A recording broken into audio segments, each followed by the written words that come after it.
11. Seguimos nuestro estudio. Gracias, hermano.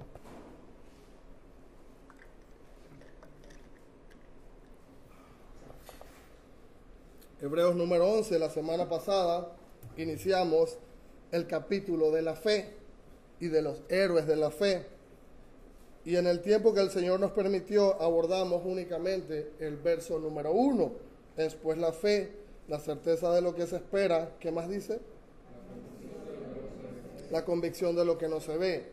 Dije en domingo, parece una definición, pero el pastor Chuck dice, más que una definición, la considero una declaración. Y yo estoy de acuerdo con él en lo que él está diciendo. Hemos entendido, hemos estudiado por este tiempo lo que el libro habla sobre esto y que es una declaración.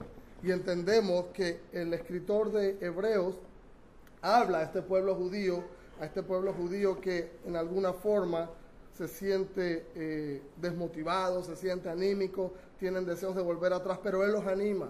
Él les habla y les dice y les habla de la fe y les define y les declara y les explica lo que es la fe. Usted y yo la semana pasada en 45 o 50 minutos pudimos entenderlo. Vimos incluso algunas definiciones de otras, ¿cómo se dice la palabra? De otras traducciones bíblicas. Y entendíamos o hacíamos eco de las palabras que hacen relevancia en cuanto a la certeza, en cuanto a lo que se espera, en cuanto a la convicción. Utilizábamos palabras como es la garantía, es la confianza, es la plena seguridad o estamos totalmente seguros. Tenemos esa certeza de que algo que no hemos visto, de que algo que no hemos palpado, pero sabemos que está ahí, lo que estamos esperando, eso va a suceder. Sabemos que existe y que es real, aunque no lo podamos ver. ¿Refiriéndonos a qué? A Cristo Jesús y a Dios mismo. A Jesucristo como nuestro Salvador y como Dios mismo, la segunda persona de la Trinidad. Entonces en el verso 1 entendíamos o cerrábamos ese contexto o ese aprendizaje. Más declaración que definición. Decíamos que por el sentido de la vista física es el sentido que nos ayuda a entender, que nos ayuda a tener la convicción de todo lo que nos rodea, de todo el mundo material. Pero la fe es el sentido que nos da la convicción de un mundo invisible espiritual. Entrando en contexto, pasamos entonces a verso número 2 y verso número 3, a ver lo que el Señor nos quiere decir en esta mañana. Dice así, porque por ella alcanzaron ¿qué cosa? Buen testimonio los antiguos. La palabra testimonio ahí va a ser clave para nosotros en esta mañana. Verso número 3. Por la fe entendemos, palabra clave también, haber sido constituido, ¿qué cosa? El universo por la palabra de Dios. De modo que lo que se ve fue hecho de ¿qué cosa? De lo que no se veía. Está citando al libro 1, capítulo 1, verso 1 de nuestra Biblia. Verso 4 dice, por la fe Abel ofreció a Dios más excelente sacrificio que Caín, por lo cual alcanzó testimonio, ya vimos la palabra testimonio, de que era justo, dando Dios, ¿qué cosa? Testimonio. ¿De qué cosas? Qué oportuno. De sus ofrendas, y muerto aún, habla por ella. Verso 5, por la fe Enoc fue traspuesto para no ver muerte, y fue hallado porque lo traspuso Dios. Y antes que fuese traspuesto, ¿tuvo qué cosa? Testimonio. ¿Testimonio de qué? De haber agradado a Dios. Verso 6. Pero sin fe es imposible agradar a Dios, porque es necesario que el que se acerca a Dios crea que le hay y que es galardonador de los que le buscan. Hasta ahí leemos y oramos. Padre, te damos gracias por este tiempo de estudio. Ayúdanos, Señor, a asimilar, Señor, tu palabra y a ponerlo por obra en nuestras vidas, Señor. Dirígenos en esta mañana, en tu nombre santo te lo pedimos. Amén. Verso 2 dice, porque por ella alcanzaron buen testimonio los antiguos. El autor de Hebreos le está diciendo al grupo de judíos, imagínense esta mañana que ustedes son judíos, imagínense, ustedes son los judíos y yo soy el autor del libro, y yo les estoy diciendo, sus antepasados, sus padres, sus abuelos, los que le antecedieron en vida física, ellos alcanzaron un buen testimonio delante de los hombres y delante de Dios, porque confiaron plenamente y totalmente en Él. En palabras simples, eso es lo que le está diciendo. Ellos alcanzaron buen testimonio, su papá, su abuelo, todos, su bisabuelo, su tatarabuelo, hacia atrás, en retrospectiva. Fueron aceptos delante de Dios, Dios los aprobó, Dios aprobó su vida y lo que ellos hacían. ¿Por qué? Porque por medio de la fe que ellos tuvieron, por medio de poner en práctica lo que ellos habían entendido y comprendido en cuanto a la fe, que ya usted comprendió y entendió la semana pasada en el verso 1, ellos lo pusieron por práctica y al ponerlo por práctica vivieron una vida que era agradable a Dios. Ellos fueron aprobados por Dios por su fe. Y aquí se me viene a mi mente el concepto de la balanza. Y este es un concepto que utilizan muchas doctrinas hoy en día. Y es algo como esto, la balanza está aquí, dice, obras buenas, obras malas. ¿Qué dicen las otras doctrinas en cuanto a eso? Si hago obras buenas, ¿qué cosa? Voy a ganar el cielo. Si no hago obras buenas, estoy mal delante del Señor. En cierta forma, estas doctrinas, que son muchas, dicen que las obras determinan nuestro destino final, como la película Final Destination, algo como eso. O sea, si yo obro, si yo actúo de manera buena, el Señor me voy a ganar un escalón al cielo, como dicen algunos por ahí. O dice mi otro hermano por ahí que se ganó un escalón al cielo. Pues la Biblia dice que esto no es totalmente cierto, pero yo le digo esta mañana que tampoco es totalmente falso. Y usted dirá, pero ¿cómo así? Ahora nos va a tildear en la doctrina. No, se los voy a explicar y para explicárselo necesito que vaya conmigo por favor a Efesios capítulo 2 en el verso número 8. Vamos a entender por qué el concepto de las obras, aunque es totalmente falso, termina no siendo totalmente falso. Es un pleonasmo gramático que vamos a entender esta mañana. Efesios 2, 8 y 9. Ustedes se lo saben de memoria, pero el que no lo puede buscar y subrayar. ¿Lo tiene? Amén. Alguien que me lo lea en voz alta, por favor. No se peleen por leerlo. ¿Alguien? ¿Uno más? Por gracia sois salvos, por medio de la fe, y esto no es de vosotros, pues es un don de Dios, no por obras, para que nadie se gloríe. Entiendo. Porque por gracia sois ¿qué? Salvos. Por gracia. Usted sabe lo que es gracia. Gracia es recibir algo que no merezco. La gracia de Dios. Yo no merecía ser salvo, pero por la gracia de Dios soy salvo. Pero hay un instrumento, hay un elemento que actúa sobre esa gracia. ¿Y cuál es? Por medio de la fe. Note, por medio de la fe. Entonces dice al final, y esto no es de vosotros. O sea, no tiene absolutamente nada que ver conmigo. Pues es un don de ¿quién? De Dios. La palabra don dice es un regalo de Dios.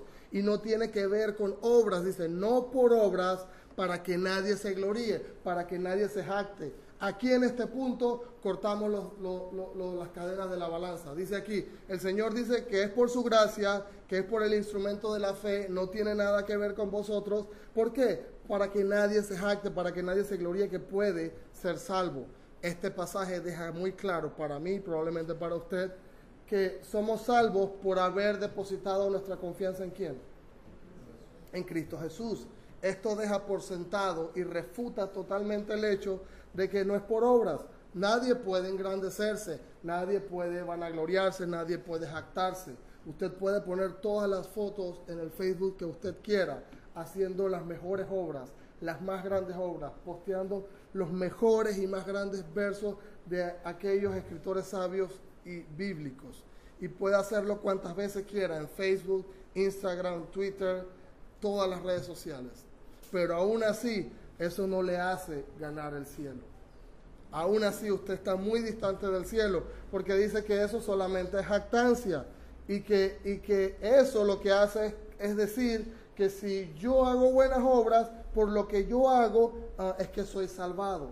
Pues no es así. Y quiero leer otro pasaje que constata esto. Al final vamos a entender el por qué es. Vaya a Gálatas capítulo 3, por favor.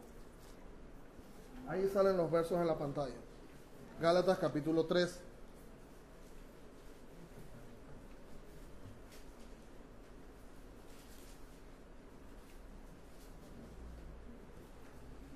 Amén cuando la cita encuentra.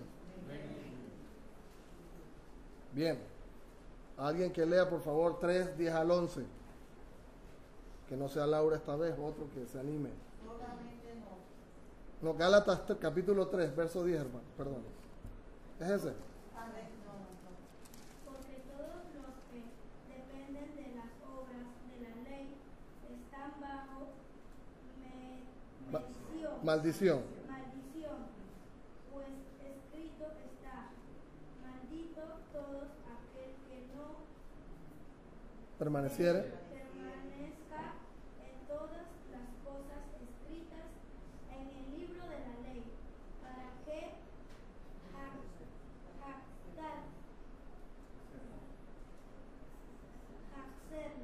Para hacerlas. Verso 11, lo leo yo, dice, y porque la ley, y por la ley ninguno se justifica para con Dios, es evidente, porque el justo, ¿por qué vivirá? Por la fe. En el verso 10 dice claramente, porque todos los que dependen de las obras de la ley están bajo maldición. O sea, depender, quiero que entienda esto, quiero que lo comprenda. Probablemente le estoy diciendo cosas que no se miran muy claras, al final lo vamos a aclarar. Depender es como yo coloco una condición, yo dependo de algo, yo pongo una condición para ser salvo. Pero dice este verso que yo no puedo poner ninguna condición, yo no puedo poner ninguna regla. Y mucho menos ni siquiera puedo ponerla porque ni siquiera puedo cumplirla. Si hago esto, si pienso esto, si intento hacer esto, voy a estar bajo maldición, porque la única justicia perfecta es la justicia de Dios. Dije antes, la justicia humana es justicia relativa, no es como la de Dios. Y la única justicia perfecta, el único argumento, la perfección absoluta, solamente viene de Dios. Ni usted, ni yo, ni nadie de los que está en este recinto, en esta iglesia o en cualquier iglesia puede hacer nada, puede lograr ser salvo por sí mismo. Nadie puede hacer algo tan grande y tan perfecto como para ser acepto delante de Dios. Precisamente, dice este verso, por eso es que Cristo tuvo que ir a la cruz, para morir por nuestros pecados.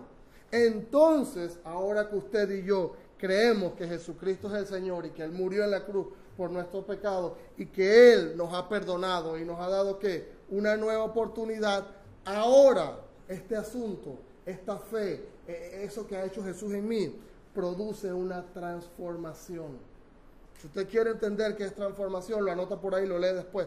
Romanos capítulo 12, versos 1 y 2. Transformación. Eso le llamamos en el contexto cristiano nacimiento espiritual. O sea, ese nacimiento espiritual, présteme doble atención, ese nacimiento espiritual que transforma su mente, transforma su corazón y transforma su vida, lo capacita a usted ahora para vivir por fe. ¿Entiende? Ahora entonces usted puede vivir a través de la fe. Ahora usted puede practicar la fe. ¿Por qué? Porque ahora usted ha sido regenerado. ¿Usted recuerda la semana pasada cuando hablamos fe genuina y fe no genuina? Cuando hablamos de Nicodemo y dijimos, fue donde Jesús y fue a preguntar o quería como marearlo y jactarse de lo que él era, un gran conocedor bíblico. Pero Jesús sabía y conocía su corazón y sabía que él no tenía una fe genuina. Él solo quería jactarse de lo que él podía lograr. Y Jesús le dijo, ¿qué le dijo? Tienes que nacer de nuevo. Él dice, no entiendo esto, o más bien, no quiero entenderlo. Entonces lo que el autor nos está diciendo acá, ahora es lo mismo. Tenemos que tener una transformación. Tenemos que vivir ese nacimiento espiritual. Nuestra vida tiene que ser cambiada, tiene que ser transformada. Cuando eso suceda, ahora usted y yo estamos listos para vivir por fe. Usted no puede vivir por fe o no puede tener fe o profesar fe si su corazón y su vida y su mente no han sido transformados en ninguna manera. ¿Por qué lo sé y por qué se lo afirmo? Vaya por favor a Efesios capítulo 2, verso 10. Efesios 2, verso 10. Y ahora se aclara un poco el asunto. ¿Lo tienen? Sí. Efesios capítulo 2, verso 10 dice, porque somos hechura suya, creados en Cristo Jesús, ¿para qué? Léalo en voz alta. ¿Entiendes? Fuimos creados en Cristo Jesús, para buenas obras, las cuales, presta atención, Dios preparó, ¿cuándo? De antemano. ¿Y para qué las preparó? ¿Qué dice al final? ¿Te das cuenta? Somos hechura suya, creados en Cristo Jesús. Ahora, cuando dice que somos creados en Cristo Jesús es porque hemos tenido un nuevo nacimiento. Ahora somos criaturas que nuevas. Todas las cosas viejas que pasaron, ya se dejaron atrás. Ahora soy una nueva criatura en Cristo Jesús. Y soy una nueva criatura en Cristo Jesús, ¿para qué? Para hacer buenas obras, para ejecutar buenas obras. No que mis obras en mí, de lo que yo hago, sirven para nada. No.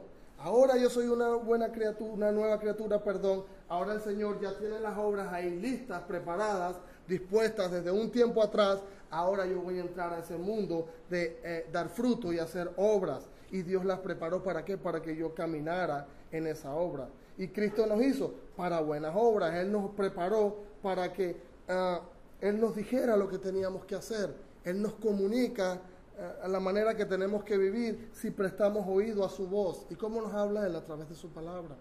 Él nos dice a través de su palabra lo que debemos hacer y cómo debemos hacerlo. Y cuando actuamos conforme a su palabra, por default, hacemos buenas obras. No necesitamos esforzarnos en nada. Hay tanto amor en mí, hay tanto amor en tu corazón, hay tanta honestidad, hay tanto deseo de sacrificio, hay tanto por querer dar a los demás que intrínsecamente comienzas a vivir y a hacer buenas obras. No tienes ni siquiera que esforzarte, es algo que te sale natural. Ahora, aquí surgió una pregunta, en mi mente surgió, y probablemente a usted le pudo haber surgido también, una pregunta muy polémica, pero fulanito, menganito, va a la iglesia, ¿será salvo o no será salvo? Porque yo no veo que obre de muy buena manera, o que actúe muy cristianamente, que digamos. Y claro, muchos piensan eso, muchos dicen eso, porque hay muchos cristianos, o que dicen o decimos ser cristianos, pero no parecemos cristianos o no parecen cristianos. Y la única razón de la que usted esta mañana se haga esta pregunta en su mente, o que yo me la haga, no es para juzgar ni criticarlos a ellos en ninguna manera, sino para identificarlos y para ir donde ellos y ayudarlos a que genuinamente se encuentren con el Señor. Ese debe ser nuestro deseo. Si el Señor ha puesto ese amor en nuestro corazón, más allá de criticar, más allá de pensar que es un cretino o que viene 10 años a la iglesia y no hace nada, ¿sabe? Mejor ayudémosle a que se acerque al Señor con una fe que crezca, que sea transformado por la palabra del Señor. Ese es nuestro llamado. Entonces, cuando les dije al principio que el concepto de la balanza quizás no es totalmente equivocado, tiene que ver algo con esto.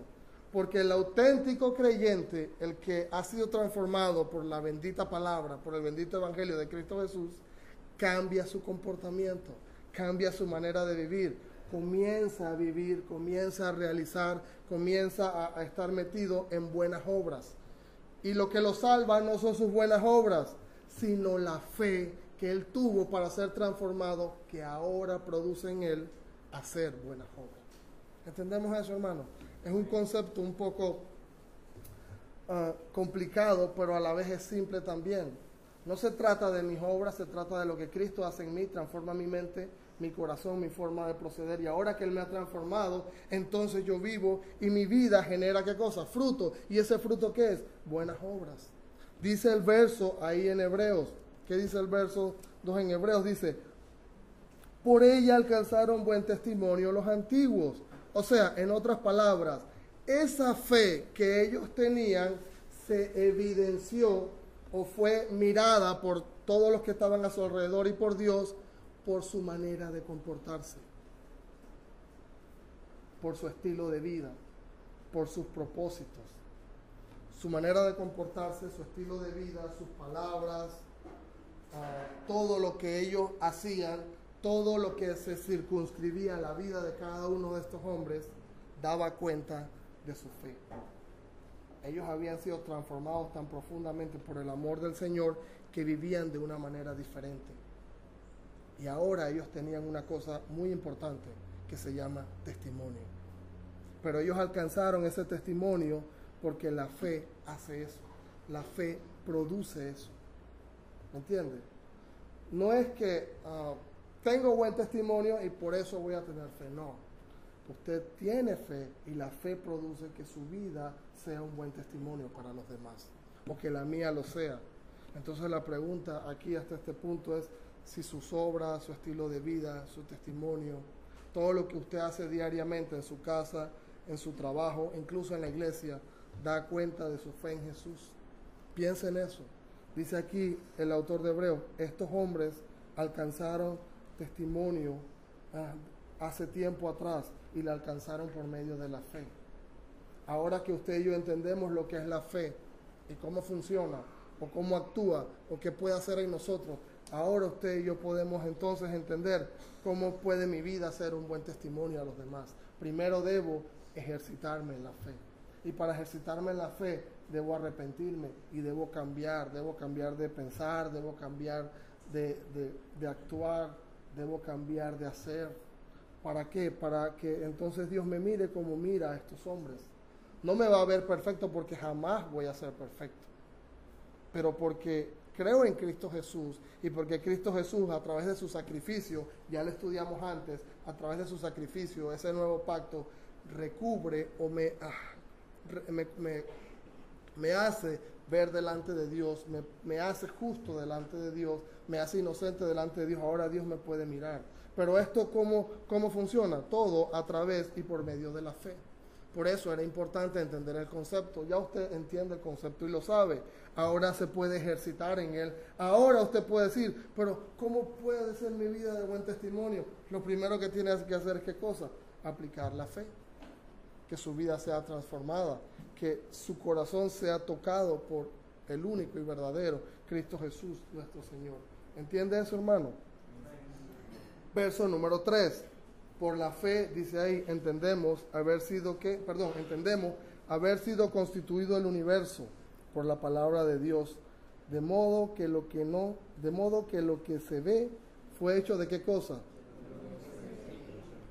Wow, este es un verso que muy maravilloso, me encanta siempre, porque en el tiempo que nunca creía en el Señor o que negaba de su existencia, estos eran los argumentos a los cuales yo acudía para desestimar el poder de Dios, el argumento científico. Mientras más he leído la Biblia y más he tenido que profundizar en cuanto a estos textos, me he dado cuenta por mí mismo que ni siquiera la ciencia, ni siquiera los grandes sabios y conocedores, o aquellos que están en eminencia científica, han podido ponerse de acuerdo en este asunto.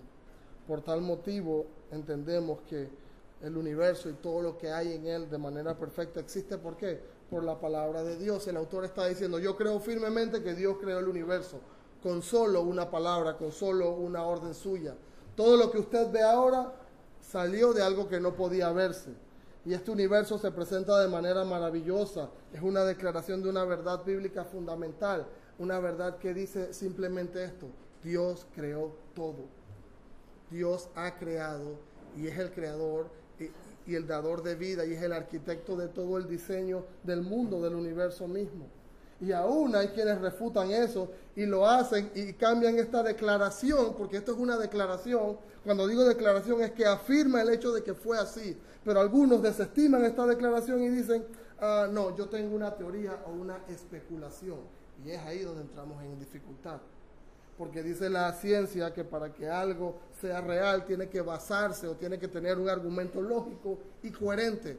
Pero aún no ha habido un científico que dé o que tenga un argumento lógico y coherente.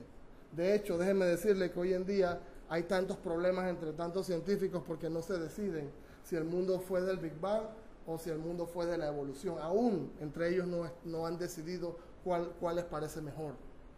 Entonces ellos tienen un problema, porque tienen una especulación. Pero usted y yo no tenemos problema, porque usted y yo tenemos una declaración. Una declaración fehaciente ¿de qué? De que Dios por su palabra creó todas las cosas. Dicen estos hombres, unos científicos que fueron a estar delante del Señor, ellos llegaron porque estudiaron la tierra. Ellos leyeron que en la Biblia el hombre había sido creado del polvo y de la tierra y comenzaron a estudiar por muchos años. Esto es una metáfora, obviamente. Estudiaron por muchos años todos los componentes químicos de la tierra y llegaron al punto en que ya sabían todos los componentes químicos de la vida humana, y fueron donde Dios con todos sus papeles y todas sus cosas y le dijeron, bueno, Señor, la tenemos. Ya sabemos, ya tomamos la tierra, analizamos todos los componentes, ahorita mismo nosotros podemos crear vida. Dice el Señor, ok, me parece bien. El único detalle es que ustedes tienen que crear su propia tierra. Y ahí mismo los tiró por el piso todo su argumento. Entonces Dios es tan poderoso, hermano. Dios es tan maravilloso que ni aún la mayor sabiduría, la mayor inteligencia puede desestimar este asunto de la fe, de creer que Dios creó todas las cosas en 6 días. El Señor tuvo el poder de hacer eso. Y pudiéramos pasar horas y horas y horas debatiendo argumentos científicos, porque lo hemos leído y lo hemos consultado, y al final llegaríamos a la misma conclusión que han llegado los científicos. No lo saben. Ellos no lo saben. Ellos no entienden por qué 2 átomos que tienen cargas positivas se mantienen juntos. Eso científicamente es imposible. Ellos no saben por qué sucede eso y no tienen manera de probarlo. Pero yo sí sé, usted sí sabe. Dios dice que, la Biblia dice que todo el universo se sustenta o está sostenido por la diestra del Señor. Él con su mano puede sustentar todo y hacer que átomos que no deberían científicamente estar juntos, estén juntos. Entonces mi Dios es tan poderoso, es tan maravilloso y tiene unos argumentos tan reales y tan grandes y tan perfectos que yo no tengo duda de eso. Este señor, este autor de Hebreos le está diciendo esto a judíos, y estas personas, sépase, son personas muy inteligentes, probablemente muy estudiosos, han aprendido la palabra, y conforme ha pasado el tiempo han sido meticulosos en el hecho de aprender y entender estas cosas. Y el autor le dice, hey, simple, todo el universo ha sido creado por la palabra de Dios. ¿Por qué darle tanta vuelta a este asunto? ¿Por qué tanta especulación? Génesis 1:1. Ustedes lo tienen, se saben todo el Antiguo Testamento. En el principio creó Dios, ¿qué? Los cielos y la tierra. Este pasaje implícito aquí nos está dando la respuesta que ningún ser humano tiene hoy en día para el origen del universo. Ningún ser humano la tiene y probablemente no la tendrá hasta que se encuentre cara a cara con el Señor. Y creo en verdad que está insertado en este capítulo de la fe para mostrarnos algo, para mostrarnos qué cosa, la enorme diferencia que existe entre nuestro Creador y nosotros que somos su creación. Y que ahora nos hacemos llamar qué cosa, hijos. El Señor no quiere que tú y yo nos estemos rompiendo la cabeza tratando de entender toda esta especulación que los científicos y la ciencia trata de querer entender, tratando de encontrar respuestas donde simplemente no las hay. El único propósito de que el Señor pone estas palabras aquí es para hacerme entender a mí que yo debo confiar y creer en Él por su grandeza y por su poder. Porque Él es capaz, porque Él ha sido fiel.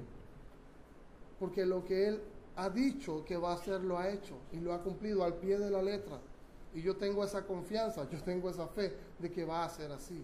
Él creó el universo. Cualquier teoría fuera de este asunto, de este libro, es charlatanería. Créame, con todo respeto se lo digo, es charlatanería. No hay elemento científico que pueda probar estas cosas, no lo hay. Y aun quieran estudiar lo que quieran estudiar y quieran presentar lo que quieran presentar y quieran enredarnos y marearnos, no lo van a lograr. Dios creó todas las cosas, yo creo eso. ¿Tiene usted problema para creer eso, hermano? Si tiene problema para creer eso, entonces créame que tiene un grave problema en verdad. Porque entonces de perdida estamos hablando de que no tiene una fe real. Porque para entender esto, para comprender esto, necesitamos tener fe, necesitamos comprender de que fue así, o más bien necesitamos creer que ha sido así. Ellos dicen, o ellos citan el argumento de que nada, no había nada. La Biblia dice que no había nada. Y ellos dicen, bueno, no había nada. Y esa nada comenzó a dar vueltas y vueltas y vueltas y se estrelló con tanta fuerza que formó algo. O sea, la nada dio tantas vueltas y giró tanto y fue tanta la energía que la nada se estrelló contra la nada y se formó algo. Algo perfectamente maravilloso. Yo te digo ahora, plástico, metal, níquel cadmio, un poquito de hierro y comienzo a batirlo a toda velocidad, hasta el punto que se estrella todo y ¡puf! Sale este reloj. Así perfectamente como está. Funciona cronológicamente segundo a segundo. Eso es lo que ellos dicen. Más o menos así explican la creación del mundo. Eso no tiene lógica científica, por lo menos para mí no la tiene. Y la verdad es que yo soy poco inteligente para estas cosas de la ciencia. Entonces, para alguien entendido, creo que mucho menos tendría sentido. Al final, o a donde queremos llegar, es el Señor no quiere que usted y yo nos estemos rompiendo la cabeza buscando respuestas, buscando razones donde no las hay. El Señor ha dicho lo que es y cómo será y cómo va a ser. Y es lo que Él quiere que usted y yo entendamos.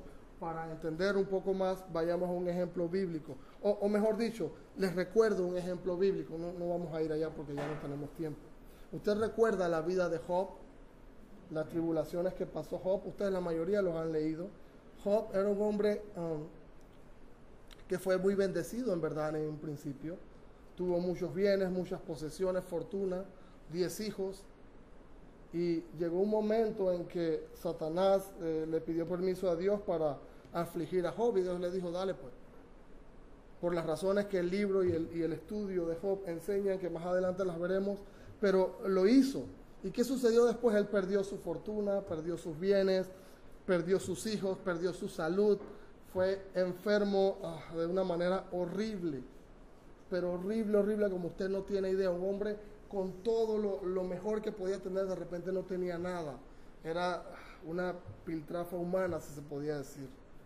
Pero mientras él estuvo tratando de entender y de pensar el sinnúmero de las razones por las cuales él sufría eso, su condición espiritual, su condición anímica, nada mejoró. Es más, llegó un momento en que Dios le tuvo que hablar. Y ahora sí, vamos a Job capítulo 38, por favor. Noten lo que Dios le tuvo que decir. Este hombre que de repente pierde todo y está en la nada de verdad, intenta en cierta forma entender. Pero llega al capítulo 38 y entienda algo, mire algo muy importante. Dios no le da explicaciones ni razones. Dios solamente le dice lo que él cita en estos versos. Job capítulo 38, ¿lo tiene? Dice, entonces respondió Jehová a Job desde un torbellino y dijo, ¿quién es ese que oscurece el consejo con palabras sin sabiduría? Ahora ciñe como varón tus lomos, yo te preguntaré y tú me contestarás. ¿Dónde estabas tú cuando yo fundaba la tierra? Házmelo saber. Si tienes qué cosa. Nota, ¿quién ordenó sus medidas, si lo sabes? ¿O quién extendió sobre ella cordel? ¿Sobre qué están fundadas sus bases? Nota las preguntas que le hace Dios. Dios no le está explicando ni le está dando razón a Job. Él está diciendo o está diciéndole, tú sabes quién soy yo. Tú sabes que yo creé el universo. ¿Dónde estabas tú cuando yo hice todas estas cosas? Vaya al verso 21, por favor. Salte al verso 21. Job 38. Verso 21 le dice a Dios, tú lo sabes, pues ya habías nacido. ¿Y es grande qué cosa? El número de tus días. Ahora vaya al verso 32. Dice, ¿sacarás tú a tu tiempo las constelaciones de los cielos o guiarás la osa mayor con sus hijos? ¿Supiste tú las ordenanzas de los cielos? ¿Dispondrás tú de su potestad en la tierra? En verdad, el Señor no le da ninguna razón ni ninguna explicación. Al final creo que cuando Dios lo que le quiso decir en estas palabras fue, mira mi grandeza, mira mi poder, mira lo que yo soy con respecto a ti. Mira todo lo que yo soy capaz de hacer. Ten paz en tu corazón. Después de esas palabras, dice la Biblia, Job descansó, Job tuvo paz y como resultado de esa paz que él tuvo en ese momento, vinieron a él bendiciones. Mientras él estuvo tratando de adivinar cuáles eran las razones por las que estaba pasando su situación y estaba atascado, él estaba tan atascado en tratando de entender las razones por las cuales él estaba así, él se nubló su vista y no estaba viendo qué cosa, la grandeza de Dios. Yo no estoy diciendo que para usted y para mí vivir la vida cristiana es simplemente taparse los oídos, taparse los ojos y no saber nada. No, porque la Biblia dice que un propósito del cristianismo es que sepamos de Dios. Pero lo que yo les estoy diciendo con Hebreos y con este pasaje es que para entender las razones, lo que estoy diciendo es que si esperamos entender las razones de Dios para obedecerle, vamos a tener serios problemas. y probablemente no las vamos a entender nunca.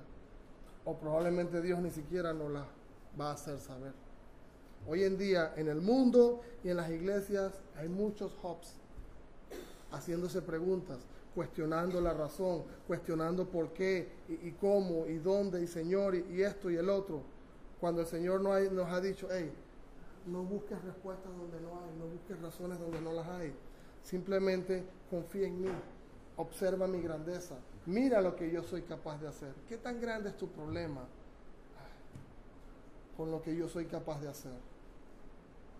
Hoy en día hay muchos hubs, muchísimos, fuera y dentro de la iglesia. Y muchos de esos hubs tienen amigos y ayudas idóneas como esa que él tuvo. ¿Sabe qué hizo su ayuda idónea? Le dijo, maldice a Dios y muérete. Imagínese eso. Pero hermanos, al final, lo que quiero que usted entienda, lo que el autor de estos versos me dice es que no esperemos el tiempo para entender las buenas razones para obedecer a Dios. No podemos vivir la vida cristiana esperando una respuesta, esperando una razón, esperando una lógica humana. La vida cristiana, hermanos, se vive por fe y a través de la fe. La pregunta es cómo está viviendo usted su vida hasta hoy día. Vuelva a Hebreos, por favor, y ya terminamos para celebrar la Santa Cena. Hemos profundizado en un tema tan básico, tan fundamental y tan importante como es la fe. Dos temas aislados, testimonio y creación del universo, distantes el uno del otro, pero con gran aplicación personal para cada uno de nosotros. Más de involucrarnos en lo que esto quiso decir a esta gente en su momento, hemos extraído todas las palabras y lo hemos aplicado a nuestro diario vivir. ¿Y qué entendemos? Entendemos que la fe es fundamental para su testimonio, para mi testimonio, así como lo fue para estos hombres antiguos. Dije antes, el testimonio no ayuda para tener fe, sino que la fe nos ayuda para tener un buen testimonio. Para eso es importante. Por la fe entendemos cosas que superan a la razón. No la contradicen, pero sí están por encima de la razón. Por la fe somos obedientes, aún por encima de la razón. Y es por ello que hoy día, hermano, usted y yo debemos reflexionar y debemos cerciorarnos de que lo que vayamos a hacer para Dios sea lo que Dios quiere que hagamos. Sobre todo hoy en una época donde abundan las falsas doctrinas y las falsas enseñanzas. La Escritura dice que si usted y yo obedecemos mandamientos de hombre, es decir, una mala doctrina, el Señor no nos va a respaldar en ninguna manera. Por lo cual, así sea que no entendemos bien las razones por las cuales usted y yo debemos obedecer a Dios, hermanos, la implicación aquí es obedezca al Señor. Amén. Obedezca al Señor, confíe en Él y tenga fe. Y una manera como podemos en este mismo momento, en este mismo día, mostrar nuestra obediencia es hacer algo que Él nos mandó a hacer algo que Él nos ordenó y nos dio como una ordenanza que debíamos hacer de manera continua. ¿Y cuál es? Recordar su sacrificio. Por eso es que conmemoramos cada domingo, 1 de mes, la celebración de la Santa Cena. No que la Santa Cena en sí quita nuestros pecados, no que la Santa Cena en sí tenga un efecto mágico, un efecto desconocido, no, ninguna cosa. Lo único que hace es simbolizar y recordarnos, poner en nuestra mente y nuestro corazón un hecho trascendental en la vida de todo ser humano, el sacrificio de Cristo Jesús, su muerte en la cruz, su derramamiento de sangre, para que por esa sangre derramada usted y yo tuviéramos entrada al cielo, para que por esa sangre usted y yo fuéramos declarados inocentes delante de Dios, aún cuando nuestra naturaleza, aún cuando nuestra carne es pecaminosa. Por el sacrificio de Cristo Jesús, por esa fe y por ese amor, entendemos o creemos, y como creemos, nuestro corazón y nuestra vida se transforma de una manera que en verdad supera el razonamiento humano. Cosas que usted no hacía antes, ahora ya no quiere hacer y aborrece porque Cristo ha transformado su corazón. Cosas en las cuales usted antes se gustaba o se sentía bien, hoy en día porque solo sabe que a Dios no le agrada, ya usted ha dejado de hacerlas. Esa es la verdadera transformación de su corazón y de su mente. Y lo hemos hecho, ¿por qué? Porque creemos, porque entendemos el sacrificio de Cristo Jesús.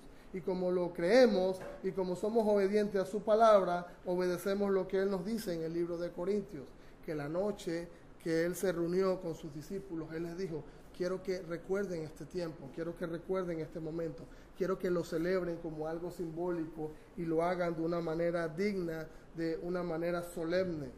Y que cada vez que lo haga piensen en este sacrificio y se recuerden de esto que he hecho por ustedes. Y no lo estaba haciendo para jactarse en ninguna manera, sino porque entiende y comprende nuestra mente, nuestro corazón, que es tan olvidadiza y tan imperfecta, y necesitamos recordarlo. Necesitamos a cada momento tener eso implícito en nuestro corazón, por eso lo hacemos. Así es que ahora le voy a pedir a los hermanos que van a pasar acá a tocar una alabanza mientras el hermano ofrece los elementos para prepararnos y orar por ellos y celebrar la Santa Cena. Hermano, por favor, para acá.